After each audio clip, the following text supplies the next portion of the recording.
வணக்கம். இன்னைக்கு நாம பேச போற விஷயம் ரொம்ப ரொம்ப முக்கியமான விஷயம். இன்சூரன்ஸ். இத நாம எப்படி பார்க்கறோம்? மாசா மாசம் நம்ம பாக்கெட்ல இருந்து போற ஒரு செலவா?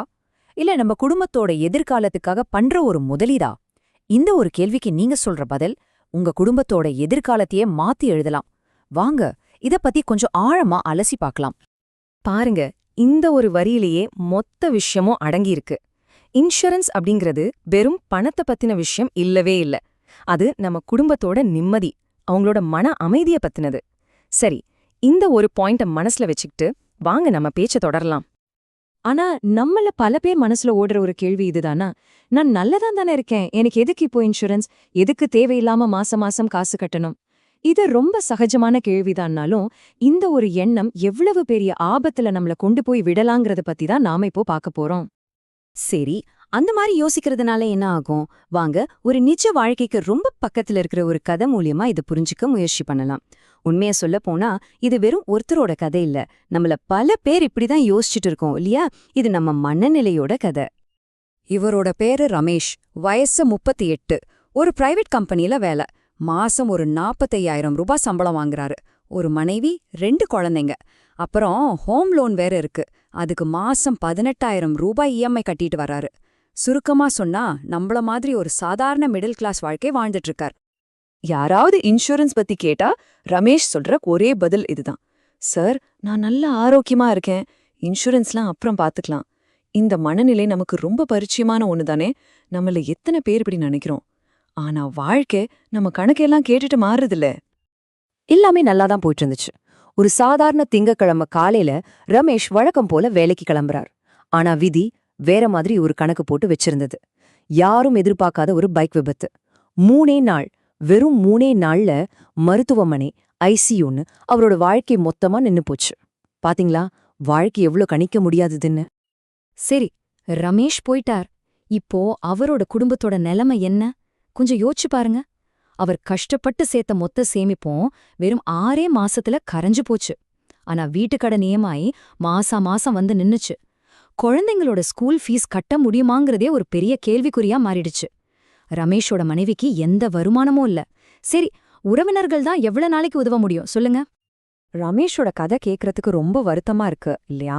ஆனா இதுலேருந்து நம்ம கத்துக்க வேண்டியது வெறும் பணம் சம்பந்தப்பட்ட பாடம் மட்டும் இல்ல.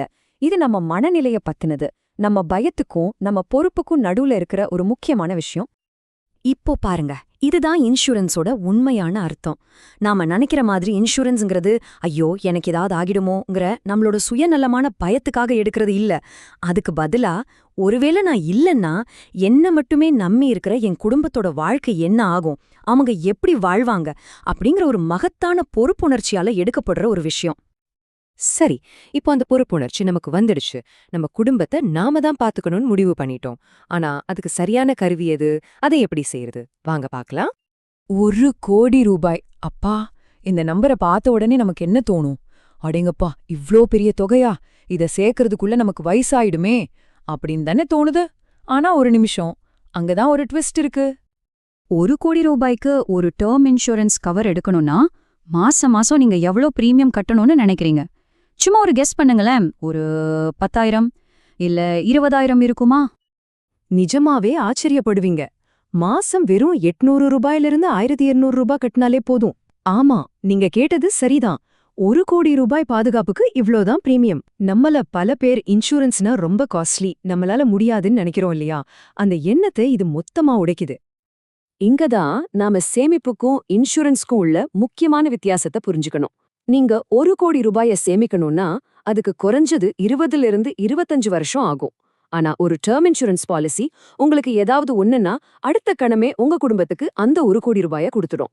இன்னும் சிம்பிளா சொல்லணும்னா, உங்க சேமிப்பு ஒரு பிரச்சனை வர்ற வரைக்கும் உங்க குடும்பத்தை நடத்தும். ஆனா இன்சூரன்ஸ் அந்த பிரச்சனைக்கு பிறகு உங்க குடும்பத்தை நடத்தும். இதுதான் வித்தியாசம்.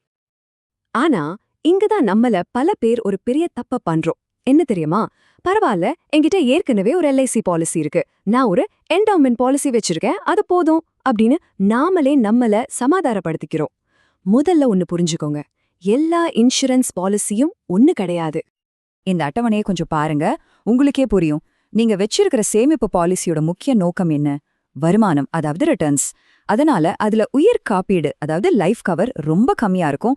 ஆனா டேர்ம் இன்சூரன்ஸ் அப்படி இல்ல. அதோட ஒரே நோக்கம் தூய பாதுகாப்பு மட்டும்தான். அதனாலதான் மிக அதிகமான லைஃப் கவரை ரொம்ப குறைஞ்ச பிரீமியத்துல கொடுக்க முடியுது.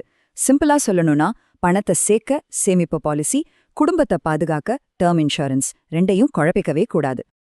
சரி, இவ்ளோ நேரம் நம்ம நிறைய விஷயங்கள் பேசிட்டோம், கதைகள் கேட்டோம், கணக்குகள் பார்த்தோம். இப்போ இந்த கேள்வி உங்களுக்கானது. நேரடியா உங்ககிட்ட தான் கேக்குற. உங்க குடும்பத்துக்காக உங்களுடைய திட்டம் என்ன? ஒரு நிமிஷம் கண்ணை மூடி யோசிச்சு பாருங்க. ஒருவேளை நாளைக்கு நீங்க இல்லைன்னா உங்க குழந்தைங்களோட படிப்பு, அதுக்கு யாரு பணம் கட்டுவா? உங்க துணையோட எதிர்காலம், அவங்க வாழ்க்கை எப்படி போகும்? நீங்க வாங்கி வச்சிருக்கிற கடன்களை எல்லாம் யார் அடைப்பா? இந்த கேள்விகளுக்கெல்லாம் உங்ககிட்ட ஒரு தெளிவான பதில் இருக்கா? ஒரு திட்டம் இருக்கா?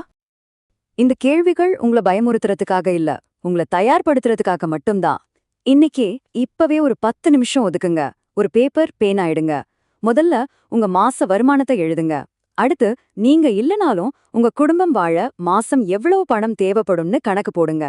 கடைசியா, இன்னும் எத்தனை வருஷத்துக்கு அவங்களுக்கு இந்த பண உதவி தேவைப்படும்னு முடிவு பண்ணுங்க. இதுதான் உங்களுக்கு எவ்வளவு இன்சூரன்ஸ் தேவைன்னு கண்டுபிடிக்கிறதுக்கான முதல் படி. நீங்க செலவு செய்ய போற இந்த 10 நிமிஷம் உங்க குடும்பத்தோட பல வருஷ நிம்மதியான எதிர்காலத்தை நிச்சயமா பாதுகாக்கும்.